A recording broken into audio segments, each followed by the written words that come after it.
Solo por el convencimiento que tengo de que las palabras de nuestro querido hermano están inspiradas en un espíritu de compañerismo y amor cristiano, puedo perdonarle todo lo que ha dicho acerca de mi persona. Y les ruego que lo olviden para centrar toda su atención en el tema básico de nuestra noche, de esta noche, y que viene a ser como introducción a los temas que en estilos y formas diferentes se desarrollarán, Dios mediante, en las noches sucesivas. El comité organizador de este congreso pensó que sería una inconsecuencia imperdonable desarrollar una serie de sesiones hablando sobre evangelización y que no aprovecháramos la oportunidad para evangelizar, para dar un testimonio adecuado de la fe que profesamos. Los temas que se han escogido, como podrán ver, responden a los puntos básicos del Evangelio.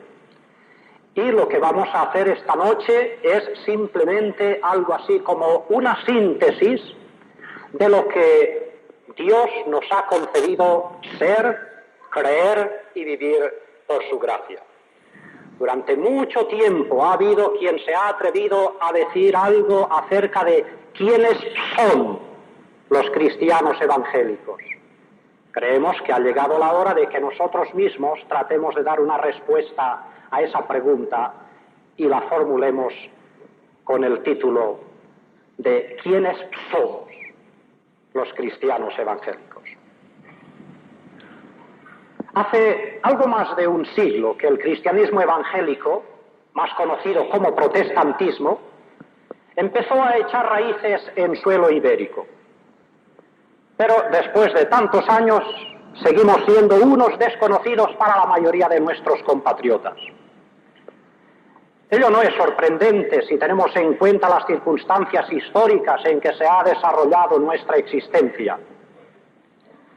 Estas circunstancias no solo han dificultado que nuestra imagen apareciese objetivamente entre nuestro pueblo, sino que a menudo la han desfigurado por completo.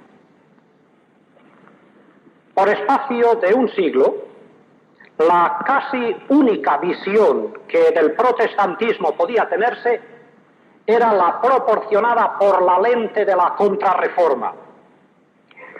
A través de ella, naturalmente, el protestante era visto como un hereje, cuya presencia resultaba apenas tolerable en una sociedad tenazmente aferrada al principio de una pretendida unidad religiosa. Consecuencia de tal situación es el concepto negativo que ha prevalecido en la mente de la mayoría de españoles y supongo que portugueses también hasta hace pocos años. Para ellos, un protestante era un seguidor de Lutero, que no creía en la Virgen, ni en los santos, ni en el Papa. No había lugar para consideraciones acerca de la hondura de su fe, la dimensión de su vida, la espiritualidad de su culto, con lo que se perdía de vista lo esencial del cristianismo evangélico. A partir del Concilio Vaticano II, las cosas han cambiado, hemos de reconocerlo. Existe una mayor comprensión hacia las confesiones cristianas no católicas y se admite la pluralidad religiosa como un fenómeno social irreversible. Por otro lado, las leyes de libertad religiosa promulgadas en Portugal y en España garantizan la existencia y el testimonio de las iglesias evangélicas. Ambos factores están contribuyendo, y no poco, a una transformación de conceptos y actitudes respecto a los protestantes. Queremos, sin embargo, hacer notar la posibilidad de que este cambio conduzca a errores. Y errores tan deplorables en algunos aspectos como los anteriores. No perdamos de vista que los avances en el terreno de la comprensión y la libertad religiosa se han producido en gran parte a caballo del ecumenismo. Y si otrora el error consistía en ver el protestantismo tan solo como la negación del catolicismo, un anticatolicismo, la equivocación hoy puede ser la de no ver apenas diferencias serias entre unos y otros.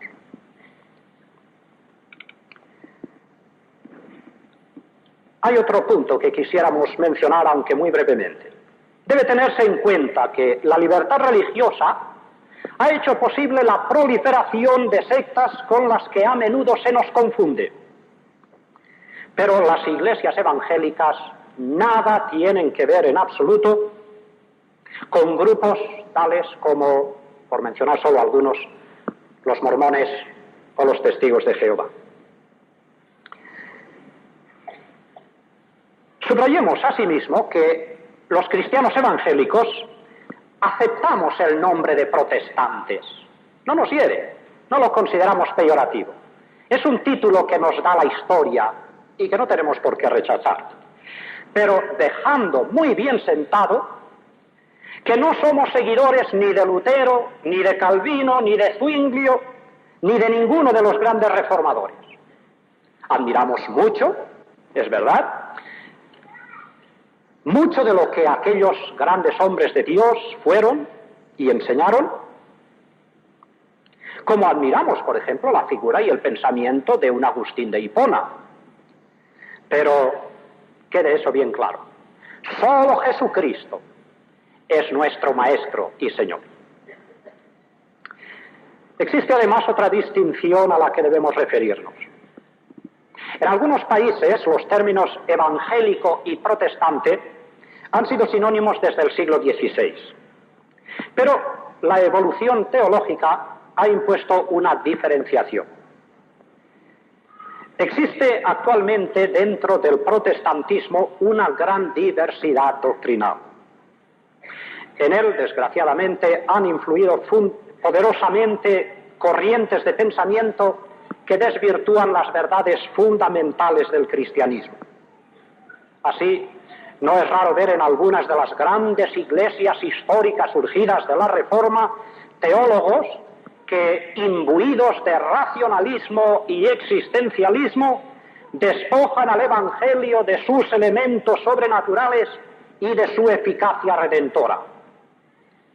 Por eso, para evitar confusiones, se ha empezado a restringir el uso de la denominación evangélico para designar a aquel sector del protestantismo que se mantiene fiel a las claras enseñanzas de la Sagrada Escritura, desechando no solo las adiciones de la tradición católica, sino también las deducciones, las sustracciones del liberalismo teológico protestante. Creo que en España, lo mismo que en Portugal, la inmensa mayoría de protestantes somos evangélicos en el sentido expuesto. Y tras estas consideraciones introductorias, pero necesarias, veamos las principales características del pueblo evangélico. El pueblo evangélico es un pueblo que cree. Reconocemos todas las imperfecciones y desfallecimientos a que nuestra fe está expuesta. En modo alguno podemos permitirnos alardes triunfalistas, pero sí podemos y debemos dar testimonio de lo que la palabra de Dios ha logrado en nosotros. Ha acabado con la fe del carbonero que muchos teníamos en otro tiempo y nos ha dado el conocimiento de las verdades gloriosas del Evangelio. Ha sustituido la religiosidad de folclore por vivencias espirituales íntimas y ha trocado la inseguridad de nuestras débiles convicciones por la certidumbre que infunde su revelación, la revelación de Dios. Ya sabemos que esa clase de testimonio no goza de demasiadas simpatías en nuestros días marcados tanto por el materialismo como por el relativismo. La idea sola de certidumbre provoca una sonrisa entre sarcástica y compasiva en muchas gentes de nuestros días. Vivimos en una época en que todo es sometido a examen, todo es objeto de duda.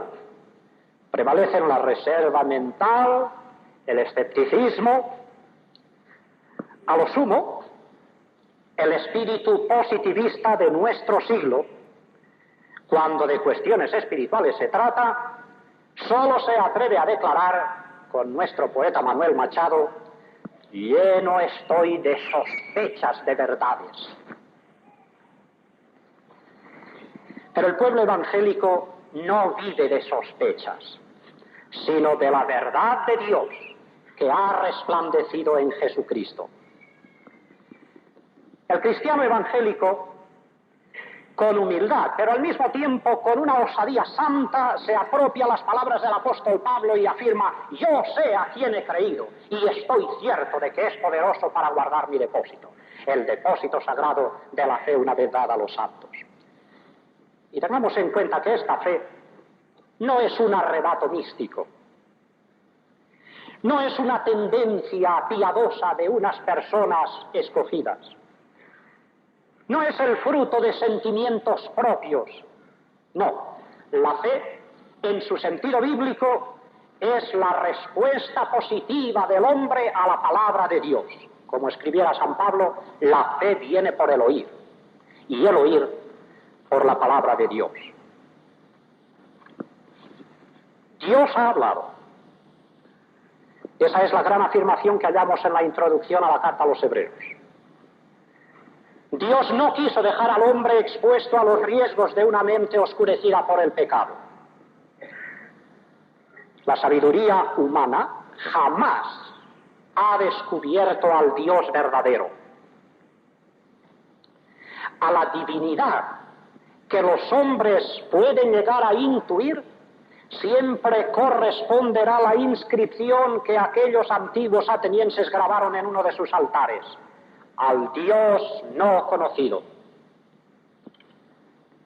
Pero Dios no quiere ser el gran desconocido entre los hombres. Por eso se reveló de diferentes modos a lo largo de la historia. Y su revelación, como sabéis, culminó en Jesucristo. Testimonio y depósito fidedigno de esa revelación son las escrituras judeocristianas. Esas escrituras, la Biblia, determinan radicalmente nuestra fe. En sus enseñanzas reconocemos la autoridad suprema para guiar al pueblo de Dios. Como ya hemos apuntado antes, no compartimos la doctrina católica que sitúa la tradición en pie de igualdad con la Escritura como fuente de revelación, y ambas bajo el magisterio de la Iglesia. Creemos que es la Iglesia la que debe estar siempre bajo la Escritura y no a la inversa. Solo en la medida en que la Iglesia se mantiene fielmente a la escucha de la palabra de Dios, transmitida por la Escritura, está en condiciones de ejercer sus funciones de magisterio.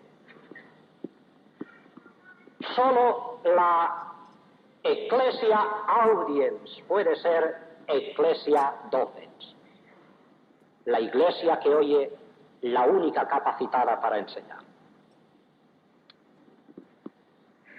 Pero tampoco aceptamos las conclusiones de la llamada nueva hermenéutica, la cual prevalece en amplios sectores tanto protestantes como católicos. La desmitificación de la Sagrada Escritura, el menosprecio de su valor histórico en aras de una actualización existencial y la marginación de verdades básicas del mensaje bíblico no son el resultado de una sana hermenéutica, sino de prejuicios filosóficos. Muy atinadamente ha escrito el pastor francés Pierre Fructial: la Sagrada Escritura es la palabra de Dios. Por eso, la hermenéutica no debe parecerse a su mal patrón Hermes, personaje mitológico de la antigüedad, intérprete de los dioses. La hermenéutica no debe actuar como aquel voluble y falso Hermes, mostrándose brillante y persuasiva, quizá, pero también astuta, engañosa, ladrona e impúdica, estableciéndose orgullosamente por encima de la Escritura para juzgarla y regirla, en lugar de servirla con deferencia, humildad, atención y amor.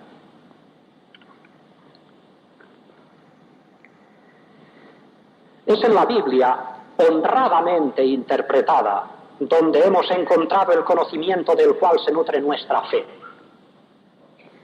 A través de sus páginas hemos llegado a conocer a Dios, el primer punto de nuestra teología, el más importante, el Dios trino, Padre, Hijo y Espíritu Santo, un Dios eterno, todopoderoso, omnisciente, inmanente y trascendente, sabio, justo, misericordioso, creador del universo, Señor de cuanto existe. El hombre de nuestros días, ebrio de éxitos tecnológicos, puede burlarse de esa fe. Puede proclamar con Nietzsche y con algunos teólogos radicales de nuestros días que Dios ha muerto. Puede explicarse el universo sin un creador. Puede pensar que los destinos del mundo están regidos por hombres eminentes, o bien por simples leyes económicas, o incluso por fuerzas ciegas incontrolables. Pero por encima de todas las interpretaciones humanas del universo y de la historia está Dios. Deber de todo ser humano es no solo creer en Él, sino someterse gozosamente a su soberanía, ya que el propósito divino para con el hombre no es otro que el de su plena realización humana y su verdadera felicidad. La gran tragedia de la humanidad es que el hombre no ha querido reconocer esa soberanía de Dios. Buscando equivocadamente mayor libertad y grandeza, se ha rebelado contra él. El relato bíblico de la caída de Adán presenta unas constantes que se han manifestado en los hombres de todos los tiempos. El hombre, hoy quizá más que nunca, sigue desplazando a Dios del centro de su vida. Su propio yo es su Señor. La satisfacción de sus ambiciones, la meta de su existencia. Y su mente, la mente del hombre, le provee un sinfín de razones falaces para justificar su rebeldía. Como agudamente observó el moralista y sociólogo francés Proudhon en el siglo pasado, la filosofía moderna es una conspiración contra Dios. Nada más y nada menos que eso, una conspiración contra Él, en la que lo que más cuenta no es el intelecto, sino la actitud de un corazón rebelde, como escuchábamos esta mañana. Pero esa insurrección de nuestra raza, a pesar de todo el progreso temporal, no la hace más libre, ni más grande, ni más feliz. Más bien acontece todo lo contrario. Su divorcio de Dios ha llevado a la humanidad a todos los males que la afligen. Hoy nos maravillamos del progreso material, pero nos aterra pensar en la situación y las perspectivas morales del mundo. U Thant, el antiguo secretario general de las Naciones Unidas, comprendió bien el estado actual del hombre, sobre todo en las sociedades occidentales, cuando comparó su interior a una oscura jungla. Y lo peor es que el hombre, por sí mismo, no logra salir de ella. La humanidad, usando lenguaje bíblico y remitiéndonos a lo que se nos decía en la primera ponencia de esta mañana, el hombre está perdido, la humanidad está amenazada. Amenazada de un futuro sobre el cual ya ahora se vislumbra el justo juicio de Dios. En el sentido más amplio y profundo, siempre ha sido verdad la afirmación bíblica: la paga del pecado es la muerte. Sin embargo, Dios no quiere la muerte del impío, sino que el impío se vuelva de su camino y que viva. Recordemos aquella maravillosa síntesis del Evangelio que nos ofrece San Juan: de tal manera amó Dios al mundo, que ha dado a su Hijo unigénito, para que todo aquel que en él cree no se pierda, sino que tenga vida eterna. Y esto nos introduce a otro gran punto en la confesión de nuestra fe. Creemos en Jesucristo, el Dios encarnado, el mediador único entre Dios y los hombres. Creemos en lo sobrenatural de su persona, incluido su nacimiento virginal, en el carácter vicario y expiatorio de su muerte, base única para el perdón de nuestros pecados, y en su resurrección, fundamento de nuestra esperanza eterna. A Él miramos con los ojos de la fe, mientras esperamos el día de su glorioso advenimiento, cuando le veremos cara a cara y seremos glorificados juntamente con Él. Él es ahora el camino, la verdad y la vida. Nadie tiene acceso a Dios sino a través de Él. En Él nos otorga Dios la salvación que necesitábamos. En la experiencia de tal salvación, como afirmamos en la declaración de fe de este Congreso, somos liberados del sentimiento de culpabilidad producido por el pecado, así como de la tiranía de nuestras propias tendencias pecaminosas. Subsiste en nosotros la fuerza que nos impele hacia el pecado, pero ya no nos domina con potencia esclavizante. Dios nos concede por su Espíritu el poder que nos permita vivir una vida nueva de servicio a Dios y a nuestros semejantes. Esta experiencia no es resultado de buenos propósitos o de esfuerzos propios, sino de la acción del Espíritu de Dios. Por esa acción, la mente del hombre es iluminada y su voluntad movida a rendirse a Cristo, a quien reconoce como Salvador, Maestro y Señor.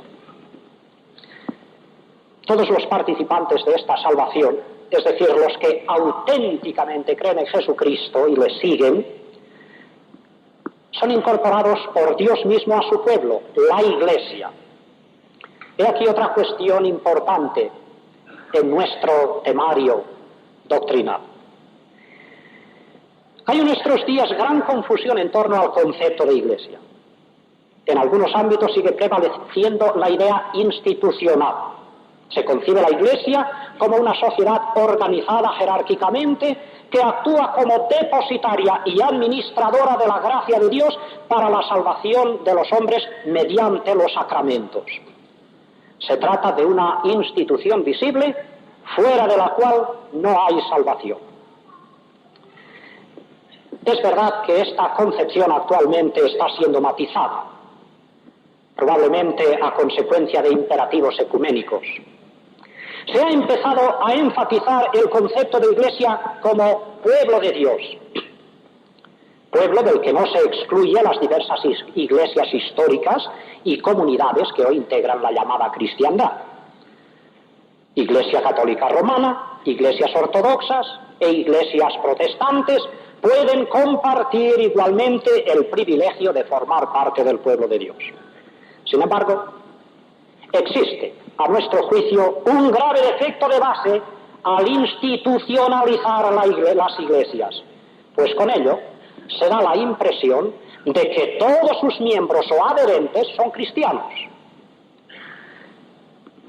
Y eso es un error serio y grave, porque ni todos los inscritos como católicos son cristianos, ni lo son muchísimos ortodoxos y protestantes. En el seno de las grandes iglesias apenas se practica la exclusión. En ellas es fácil encontrar junto a los creyentes a personas indiferentes, ateas o de vida abiertamente inmoral. Y es curioso, en el momento actual incluso líderes de algunas iglesias son casi ateos en el fondo. Ello explica la enorme confusión reinante en el llamado mundo cristiano de hoy. Por un lado se busca la unidad de todos con ahínco, pero nunca había sido más radical la diversidad. Tanto en el orden de las ideas como en el de la conducta, todo parece hallar cabida en la iglesia institucional.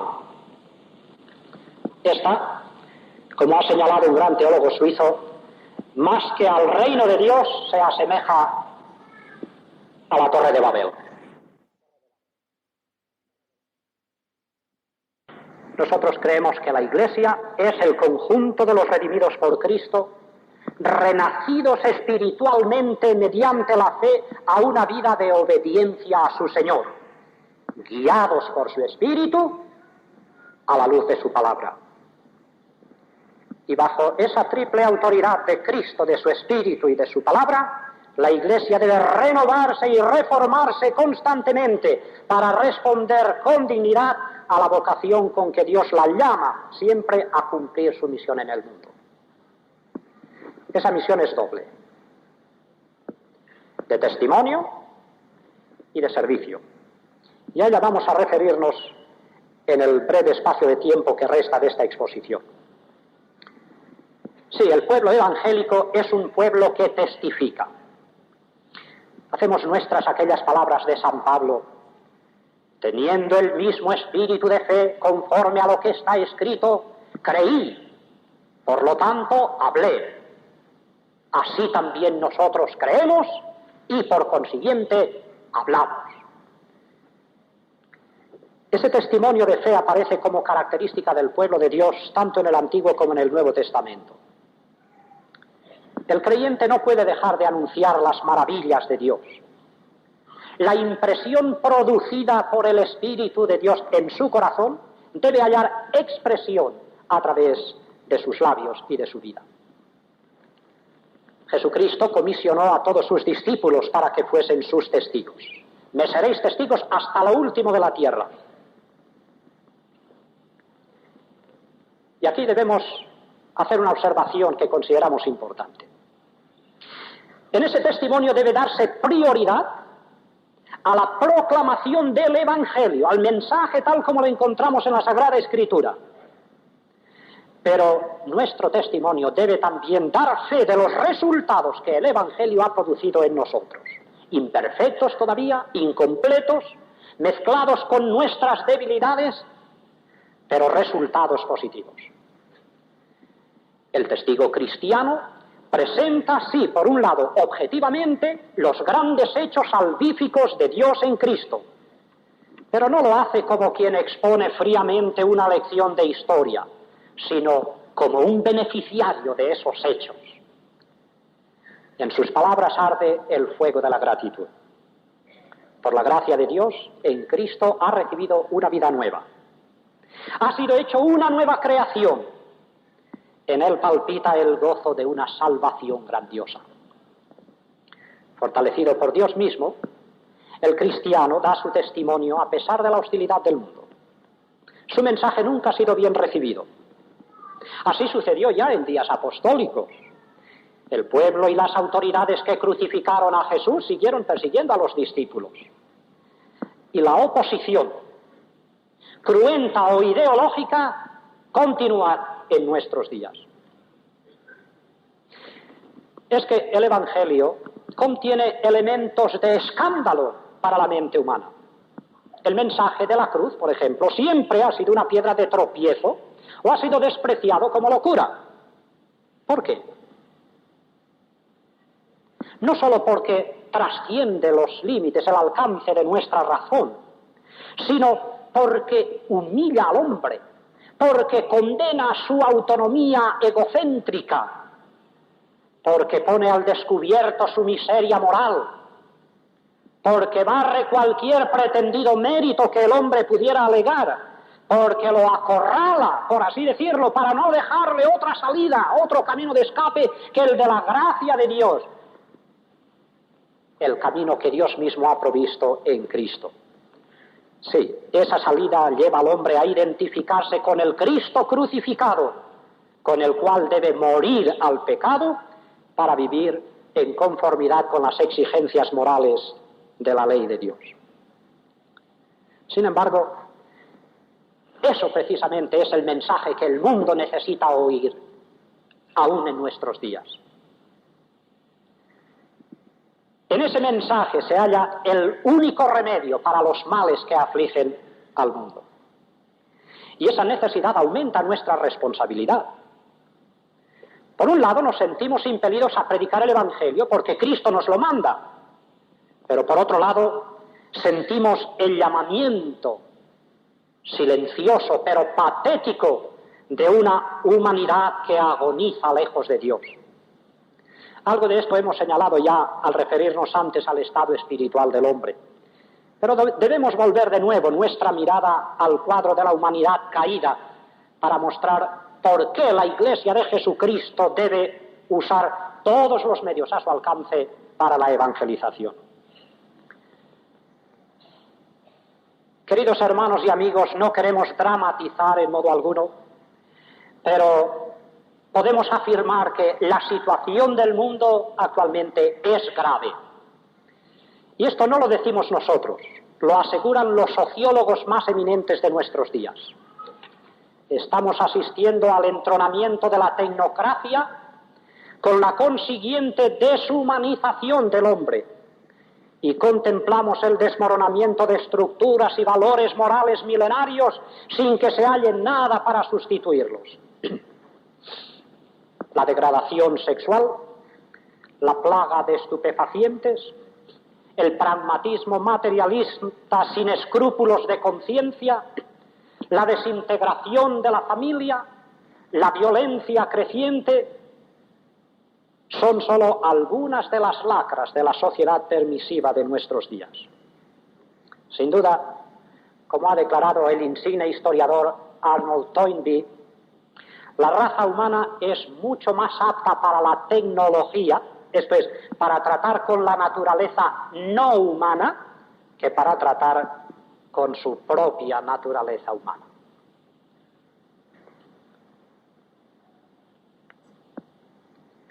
¿Estamos acercándonos a la crisis final de la historia? Las grandes crisis de los pueblos en otras épocas tuvieron siempre una causa común, la relajación moral. Pero ese fenómeno nunca había alcanzado las dimensiones que tiene en el momento actual. Yo creo que nadie se atrevería a negar seriamente las exclamaciones del profeta que Sartre introduce en su famoso drama El diablo y Dios. El mundo está podrido, podrido. La tierra exhala hedores. El sol se ha quejado al buen Dios. Señor, quiero apagarme. Estoy harto de esta podredumbre. Cuanto más la caliento, más hiede. Y en vano se esfuerzan los hombres por acabar con la ciénaga. En ella suspiran infinidad de seres humanos, agobiados por el sufrimiento, por el temor, la soledad, la frustración, por sentimientos de culpabilidad, por las derrotas morales, por el vacío aplastante de una vida sin sentido ni contenido. Para esta angustiosa problemática existencial, ni la filosofía, ni la sociología, ni la economía, ni la nueva moral tienen una respuesta adecuada. Por eso el hombre recurre al único camino que le queda abierto, el de la alienación, unas veces por la vía del alcohol o de las drogas, otras por la entrega sin freno al placer, en no pocos casos por la vía del suicidio. Y no faltan quienes buscan la evasión a través de experiencias religiosas intensas, a veces cayendo en auténticas aberraciones. Eso puede tal vez explicar el auge en que en nuestros días están adquiriendo las corrientes pseudo-religiosas de Oriente, el ocultismo, la brujería, el satanismo. Alguien ha escrito, y creemos que con razón, sobre la necesidad de salvar a la humanidad de la ola de fondo que la hace volver a una religión del Paleolítico. Por eso, vistos los fracasos humanos para lograr la salvación de la humanidad, creemos que es hora de que resuene la voz de Dios y que los hombres la escuchen atentamente. Por eso proclamamos el Evangelio, convencidos de que sólo la aceptación de su mensaje puede dar al hombre esperanza, aliento, certidumbre, energía moral y restaurarlo a la elevada dignidad con que fue creado. Y para concluir, el pueblo evangélico es un pueblo que sirve. Jesús dijo un día a sus discípulos: yo soy entre vosotros como el que sirve. En efecto, él era el Eved Yahvé del Antiguo Testamento, el siervo de Jehová por excelencia, el enviado no solo para anunciar buenas nuevas, el Evangelio, como oíamos esta mañana, no solo para anunciar buenas nuevas a los pobres, sino también a sanar a los quebrantados de corazón, a pregonar libertad a los cautivos, a dar vista a los ciegos, a poner en libertad a los oprimidos. Palabras de un teólogo alemán contemporáneo, Joaquín Jeremías: Cristo es el Mesías de la palabra y de la acción. Siempre que el Espíritu de Dios se hace realidad, se manifiesta en este dualismo. Y el mismo dualismo se manifiesta también, aunque imperfectamente, en los discípulos de Jesús. El verdadero cristiano no puede ser indiferente a los gemidos del mundo. Debe contagiarse de la compasión de su Señor y debe actuar. Sin embargo, también aquí precisamos la dirección de Dios para no caer en errores. Se habla mucho hoy de una iglesia comprometida, con lo que se quiere dar a entender una iglesia que participa activamente en los problemas políticos sociales del mundo, a fin de coadyuvar al logro de una nueva humanidad. Se enfatiza el ministerio profético de la iglesia en la denuncia de toda violación de los derechos humanos, y se admite incluso el uso de la violencia cuando fracasen las demás acciones encaminadas a acabar con las estructuras de dominación. Desgraciadamente, tal ministerio profético solo se ejerce en sentido horizontal, recalcando los deberes del hombre para con el hombre, pero silenciando o minimizando los deberes del hombre para con Dios. Se ha perdido de vista el ejemplo de los antiguos profetas israelitas. Aquellos hombres denunciaban, sí, con gran vehemencia, los males sociales de su tiempo, pero ponían tanto o mayor ardor en sus llamamientos al pueblo para que, arrepentidos de su idolatría o de su falsa religiosidad, se volvieran a Dios. Por supuesto, nadie niega que la Iglesia debe promover la justicia. Aún más, admitimos incluso que las iglesias, sobre todo en su aspecto institucional, en muchas ocasiones han pecado de conformismo, sumisión y complicidad en situaciones que la palabra de Dios condena. Pero la Iglesia debe guardarse igualmente de acciones que la palabra de Dios desaprueba. Debe discernir los espíritus y, en medio de la confusión, distinguir la voz de Cristo. En una consulta teológica celebrada hace pocos meses en Limuru, Kenia, un pastor bautista hizo una lúcida observación que me permito transmitir. Dice: van hoy en aumento las voces que, tanto dentro como fuera de la Iglesia, Dicen a esta lo que debe hacer por la sociedad y no hace. A medida que el mundo desespera más y más en el pecado y bajo el juicio de un Dios santo, podemos estar seguros de que esta acusación se oirá cada vez más. Pero la Iglesia no está obligada a oír a nadie que no sea su Maestro y Señor, quien le habla por su Espíritu a través de la santa palabra escrita.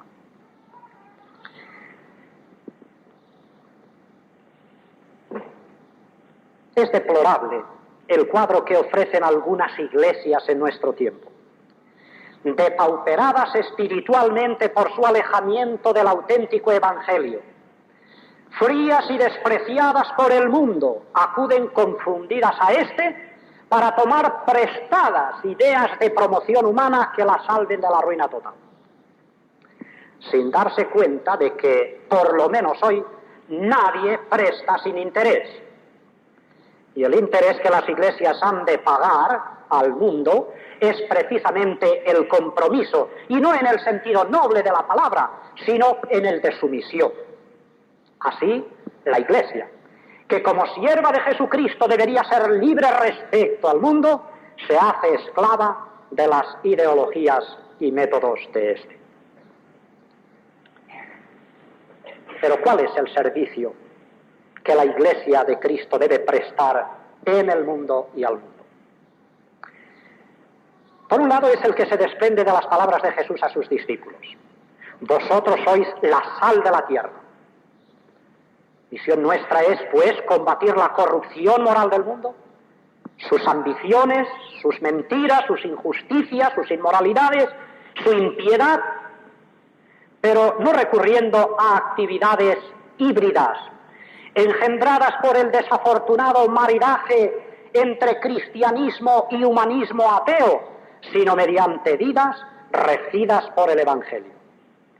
Cada cristiano, en su esfera de vida, debe ejercer una influencia saludable en la sociedad, como esposo o esposa, como padre, como obrero o como patrono, como gobernante o como gobernado, debe obedecer a su Señor. Y por los medios a su alcance, en la medida de sus posibilidades, debe contribuir a que tanto las leyes como las estructuras sociales de su país se amolden a principios de auténtica justicia. Pero el modo de actuar nunca debe ser incompatible con el espíritu y las enseñanzas claras del Evangelio. Por otro lado, el servicio cristiano es un servicio de amor. La historia registra multitud de iniciativas de la Iglesia de las que se ha beneficiado el mundo. Cristianos movidos por el amor de Cristo han sido los fundadores de numerosos hospitales, leproserías, orfanatos, escuelas y otros centros benéficos. Esta mañana se hablaba de World Vision, una de las organizaciones que tienen una obra de más vasto alcance, sobre todo en Asia.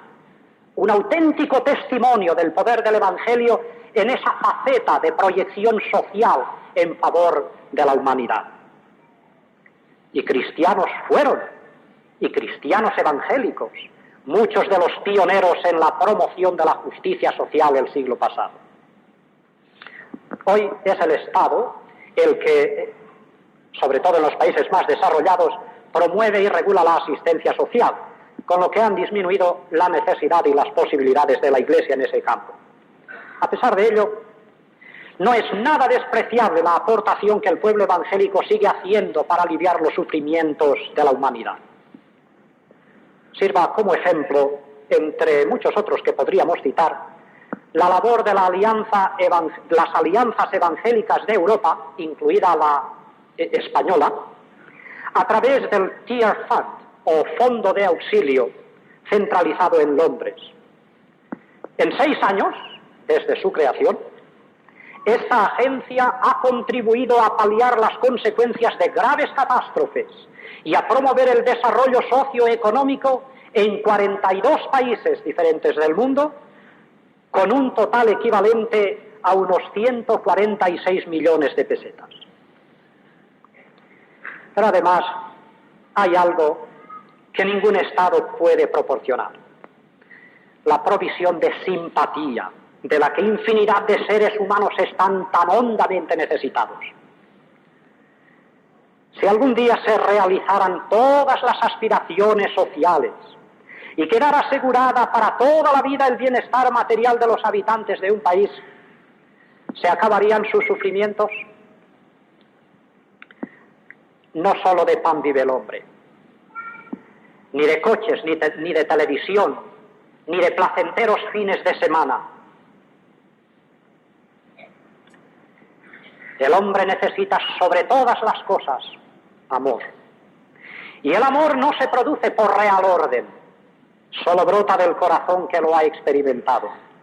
Por eso nadie está más capacitado para servir en amor que el cristiano, quien vive la experiencia del amor infinito de Dios.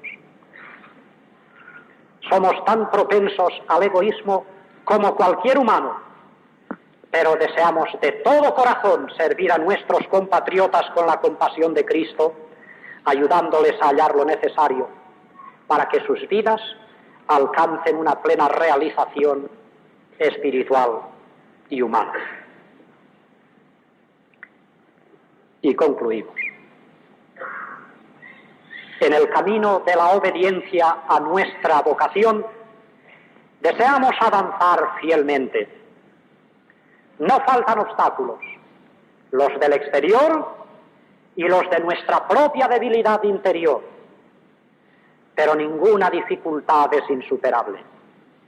Kyrios Christos, Jesucristo es Señor, Señor del universo, de la Iglesia y de la historia, y nosotros le seguimos como peregrinos a través de un mundo entenebrecido, pero alentados por su presencia y por el esplendor de su palabra.